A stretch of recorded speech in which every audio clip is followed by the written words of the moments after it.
ఓం నమో భగవతే వాసుదేవాయ. భగవంతునికి మనకి కల భేదము భగవద్గీతలో వివరించబడి ఉంది. మనము కేవలం మనకు కల దేహాన్ని గురించి మాత్రమే తెలుసుకొని ఉన్నాము.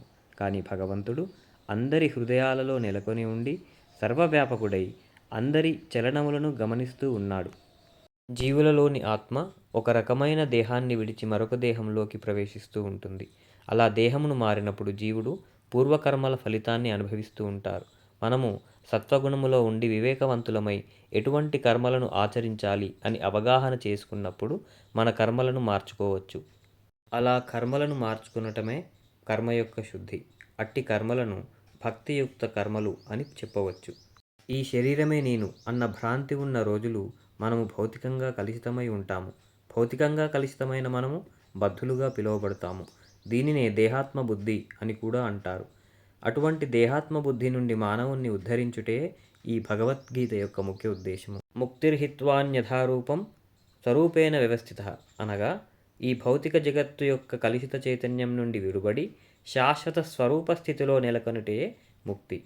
ఈశ్వర పరమకృష్ణ సచ్చిదానంద విగ్రహ అనాదిరాదిర్గోవింద సర్వకారణ కారణం. ఈశ్వరుడే ఆదికారణుడు మరియు సచ్చిదానంద స్వరూపుడు. గోవిందుడు సర్వకారణములకు కారణుడు. ఇక్కడ సత్ అనగా శాశ్వతము, చిత్ అనగా జ్ఞానము, ఆనందముతో కూడిన స్వరూపము. వేద విజ్ఞానముకు సంబంధించిన సంపూర్ణ జ్ఞానము భగవద్గీత కలిగి ఉన్నది. వేద విజ్ఞానము స్వయం ప్రకటితము, పరిశోధనకు సంబంధించిన విషయము కాదు. దానిని మనము గురు శిష్య పరంపరచే ప్రామాణికంగా జ్ఞానము స్వీకరించవలెను. మానవుల యొక్క జీవిత లక్ష్యము వేద విజ్ఞానములో తెలుపబడెను. దాని సారాంశమే భగవద్గీత. ఈ భౌతిక జగత్తులో సమస్తము తాత్కాలికము. అది ఉనికిలోకి వచ్చి కొంతకాలము నిలిచి ఇతరులను సృష్టించి శుష్కించి చివరికి నశించును.